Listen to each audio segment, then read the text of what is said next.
Okay, we're back.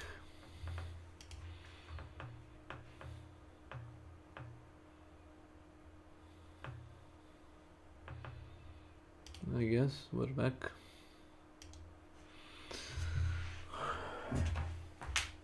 Break!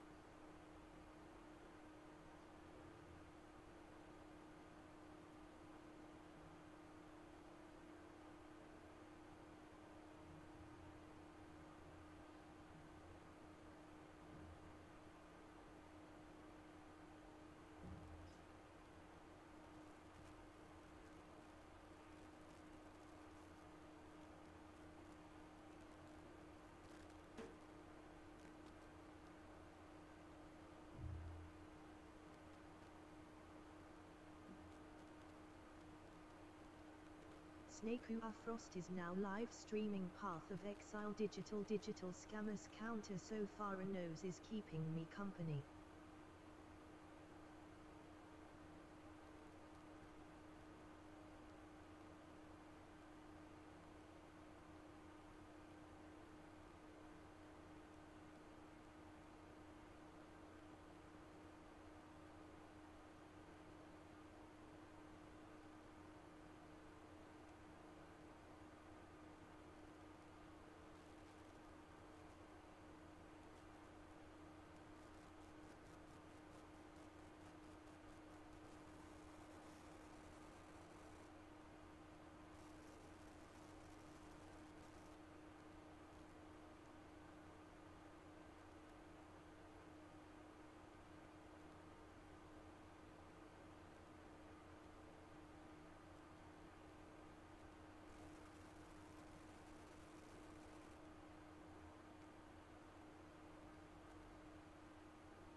položaj. Vrati se na položaj. Ajde. Evo.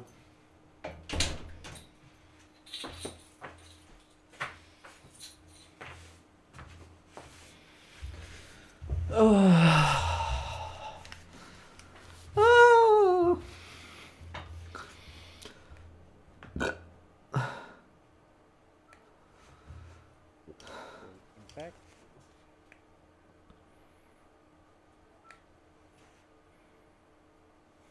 many of Diablo 2's strongest items are rune words, though of course the best ones require some ridiculously rare runes, but even some of the mid-level rune words are exceptionally strong.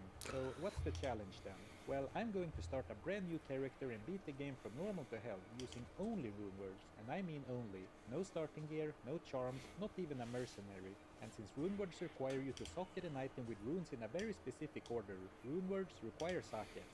And in Diablo 2, only 4 gear slots can actually even have sockets. Your weapon, your shield, your helm, and your body armor. So at the best of times, I will only have 4 pieces of gear equipped. Are 4 rune words and nothing else, enough to carry me through the game on the road? Well, let's find out. I started my brand new character and named him Rune, or Rune, depending on your preference. My pick for this challenge was the Paladin, mainly because of his class-specific item, which I'll tell you more about later. I threw away my non-rune word starting equipment and set out to once again save the world of Sanctuary under strange conditions. I have a lot of practice with punching enemies with my bare fists at the start of the game, so the early beginnings were business as usual. I hit level 2 and unlocked my first skill point. I picked the Might Aura for the increase in damage, boosting my punch from 1 to 2 to 1 to 3. That's technically a 50% increase to my max damage, which does sound a lot more impressive than 1 extra point of damage. The somewhat unexpected challenge at the start of this run was to actually stay naked. Non-magic items are automatically equipped on pickup if you have an empty gear slot, so by accidentally clicking on such an item I would equip it and break the rules. Now those items are very weak and didn't give me much of an advantage, and I made sure to throw them away as soon as I noticed, but still it was a bit annoying. I continued my Knuckle Crusade through Act 1, and once I hit level 6 I unlocked Holy Fire, a gearless weakling's best friend. This aura adds flat fire damage to your attacks, in contrast to Might scaling your physical damage by a percentage. Absolutely perfect for someone fighting demons without a weapon. The added fire damage to my punches alone would make this aura a no-brainer for this paladin, but this aura also adds a periodic pulse of fire damage to enemies around you, increasing my attack damage several times over and some free AoE. Yes, please. This was a big power spike. I dumped the rest of my saved up skill points into the Holy Fire synergy, Resist Fire, for even more fire damage. And then I moved on to a very important side quest in Act 1, the Forgotten Tower, because the Countess at the bottom of the Forgotten Tower cellar has a special rune drop, almost guaranteeing a few runes to drop every time you take her down, making her by far the most reliable source of runes in the game, and thus an obvious farming spot for this character. The key to learning something new is to stick with it, and the key to not quitting is to make learning fun and engaging. That's what's so special about this video sponsor, Boot.dev, because they have created a fun and engaging journey to learn backend development from scratch. Boot.dev is a self-paced online course with RPG elements like quests, XP, and even boss fights, making learning feel like playing a game while you hone your skills in programming languages like Python, SQL, and Go.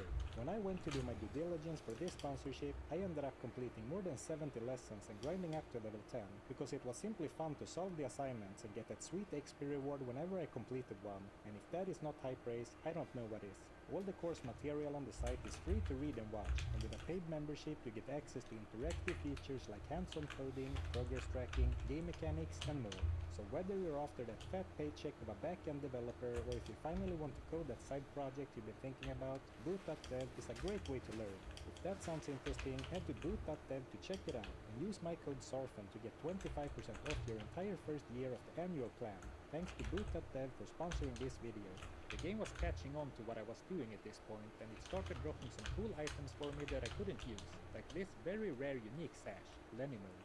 Well, that's what you sign up for when you do a gear restricted run, I guess. I did several repeat runs of the Countess, scoring some nice runes along the way, and I kept going until I found a T rune and an L rune. I also found plenty of rails and tals, which were really useful, but those were for later levels.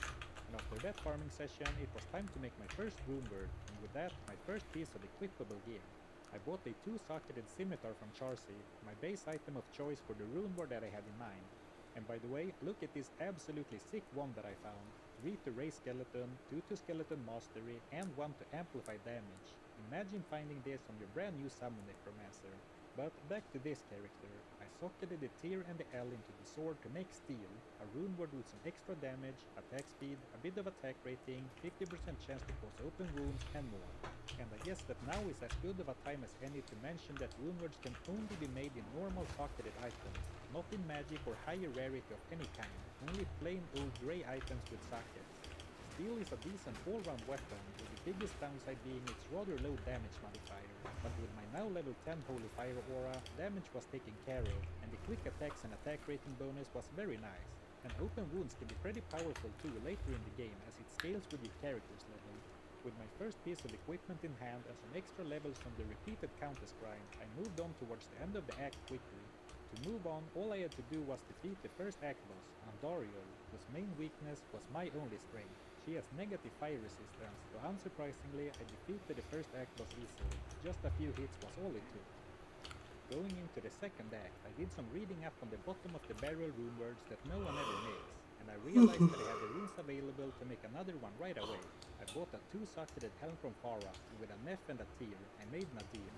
A strange helm with a few stats, but then also minus to light radius and minus to gold fine. I honestly didn't know if this helm made me better or worse, but I like the idea of wearing anything at all to fill out some more gear slots. Blasting my way through the second act, I reached level 17 in the Mega Flare. This level unlocked the Tal rune, and with that another rune word, and compared to Nadir, this was a really good one. A Tal rune and an F rune in a 2-socketed body armor creates stealth. A great armor for spellcasters thanks to the 25 FCR, but faster run speed, hit recovery, and a smattering of other decent stats are very solid for any character, mine included. Duriel was up next, and is a tough boss for low-level characters, especially melee characters that need to land attacks on him, between his Holy Freeze aura slowing you and knocking you into hit recovery to interrupt your attacks. But with good damage from my high-level Holy Fire aura, I banked on that I would only need to land a few handful of hits, and hoped that my potions could keep me alive for that long. I did get really low at one point during this fight, but with the occasional rejuvenation potion, I could stay alive. While I did struggle to connect with my sword, it was indeed the case that my high damage made up for it when an attack actually did hit, and I defeated the second act boss with a very modest amount of attacks. I picked up the only piece of his loot drop that was useful to me, and then I moved on to Act 3. I defeated Duriel at level 19, and going into the third act, I had another idea for the jungle area specifically. Holy Fire added a lot more damage to my attacks than it did with its radial ping damage, but the latter was starting to get up there in damage too, and with the jungle hosting enemies that were weaker individually but in very big groups, I wanted to maximize my area damage. I had saved a 2-socketed short staff that I found earlier, and now that I was level 19, I put Tyr and Ral into the staff, with the Ral rune itself being the reason I needed to wait until 19. This makes the Sorceress rune word lead, but one of the skill bonuses is not exclusive to the Sorceress, the +3 to all fire skills, boosting my Holy Fire aura from level 14 to level 17. This was such a treat to have in the jungle, as monsters fell by simply walking into my vicinity. I believe this is what they call aura farming, and against enemies that could withstand my mere presence, I still had the steel scimitar on my weapon switch for dishing out quick fire enchanted attacks. I would talk more about the act since I had such a good time here, but to be honest, it was mostly looking like this. Though I did encounter my very first fire immune enemy, which was bad news because I dealt 100% fire damage. I could skip the enemy because the quest item was in the chest rather than the enemy's loot table, but I lied when I said that my damage was 100% fire damage. My scimitar still dealt some physical damage, so to remind myself what it feels like to play a non-paladin class, I duked it out with a shaman in honorable melee combat. I expected the High Council of Travancore to pose a big threat to me, but I guess none of them are fire immune in normal difficulty, so while I had to swing my sword more times than I had done for the rest of the act combined, it was still a decisive victory. But credit to them for making me bust out the rejuvenation potions again. But after defeating the council, I faced meet all of those needs with only 4 gear slots. In Act 4, my overpowered progress was starting to slow down. Enemies were now sporting higher damage attacks as well as bulky defensive stats, including several enemies with fire resistance. I had not found much in the way of runes except the odd Tyr and F since I left the Forgotten Tower, so I pushed on towards the Hellforge, hoping to score a few.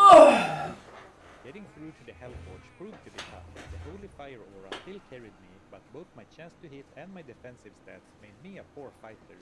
But I eventually defeated Fasto and grabbed the Hellforge hammer. I took Mephisto Soulstone to the Hellforge and smashed it. And by the way, the Hellforge hammer, clearly another consumable. Unfortunately, I only scored a lowly Eld rune from the Hellforge, one of the worst runes I could have gotten, so no gear upgrades from the Hellforge. I had not found a single rune higher than Ral yet, but I did have a lot of Rals.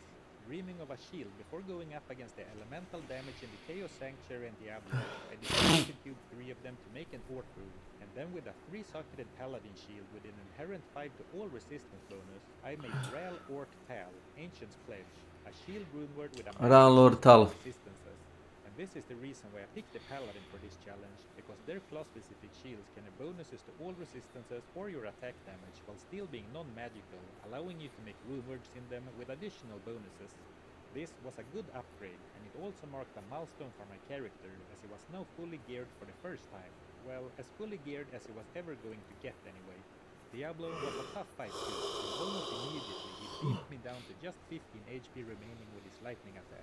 I managed to escape, but that was a rough start to the fight, especially considering that I had just upgraded my resistances significantly with my new shield. Remember when I said that I was a poor fighter disguised by my strong Holy Fire attack? Of course you did, I said it like a minute ago. But this issue didn't just persist, it got worse. And now against Diablo, I had an embarrassing 36% chance to hit.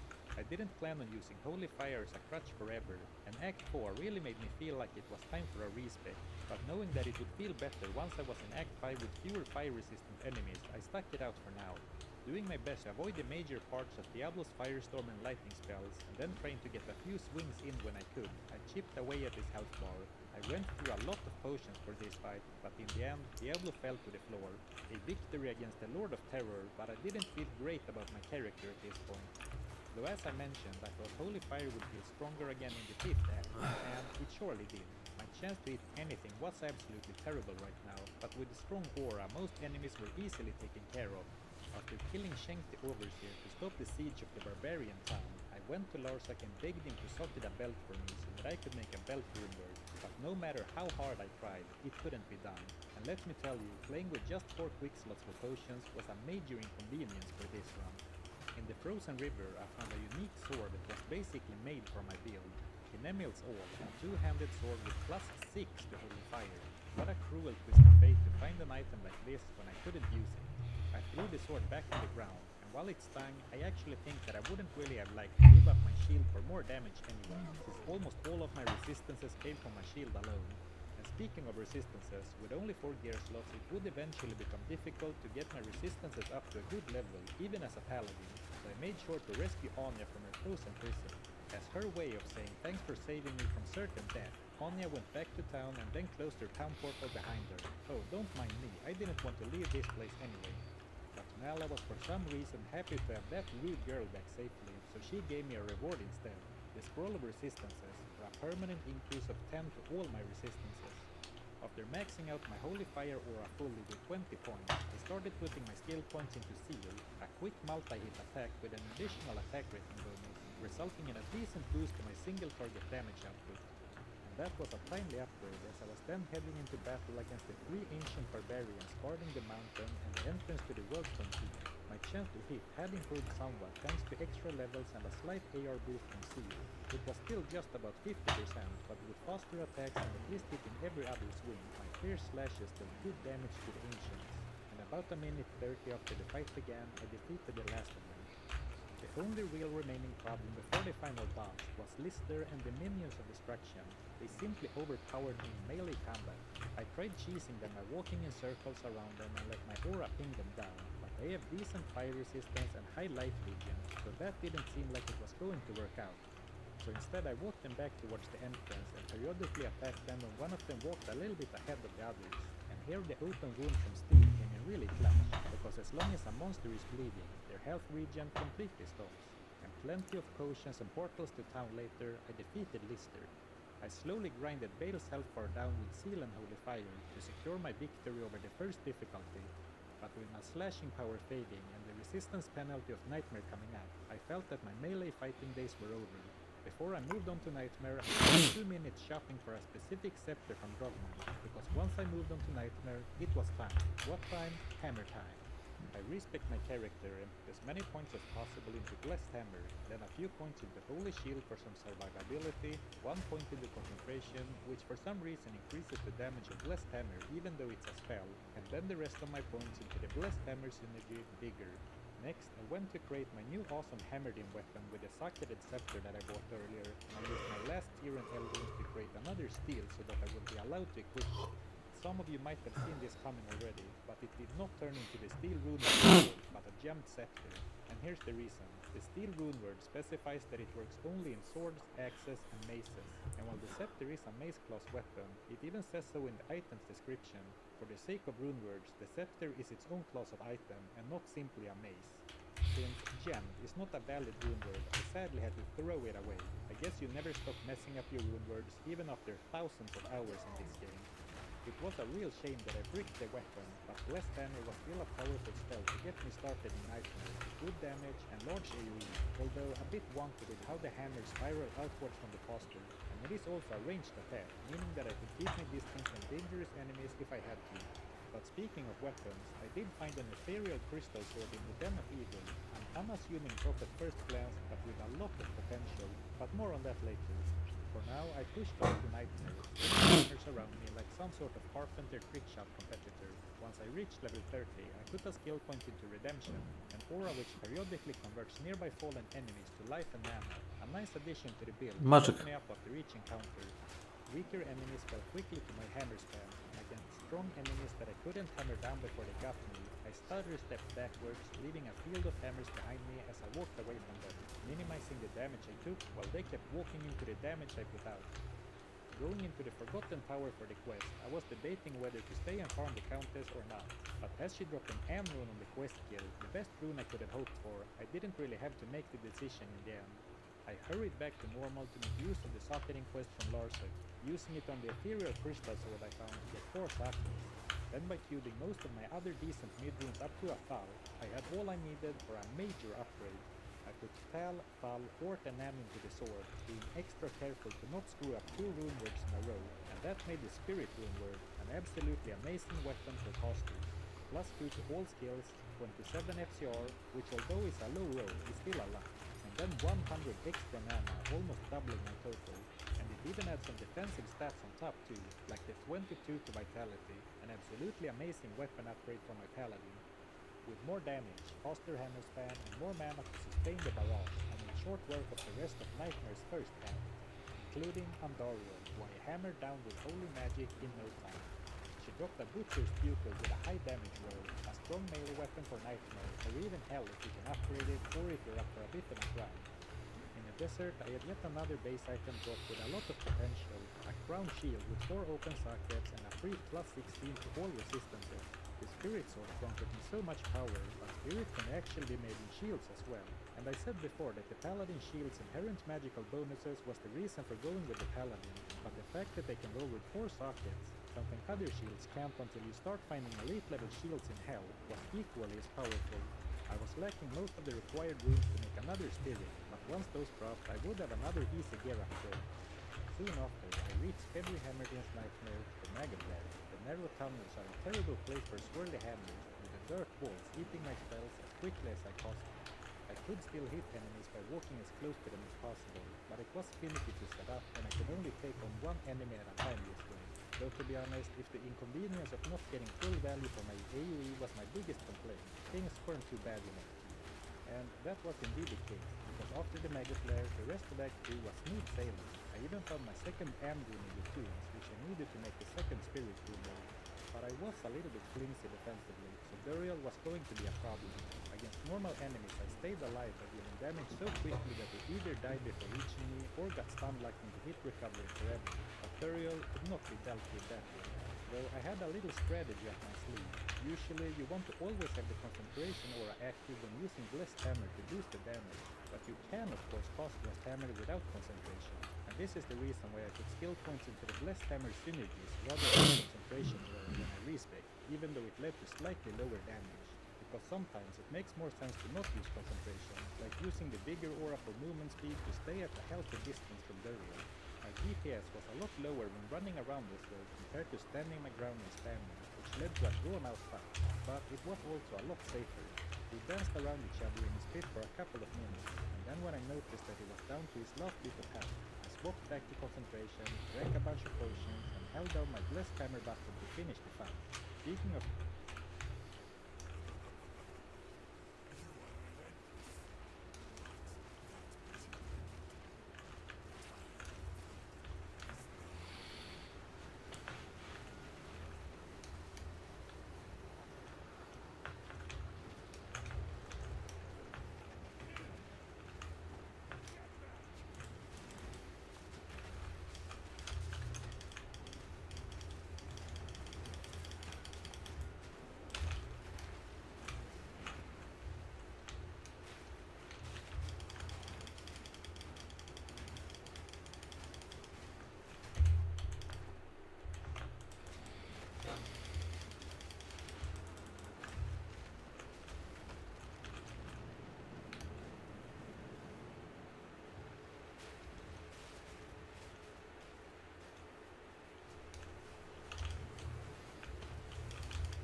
Ne spews flame like a retard, okay.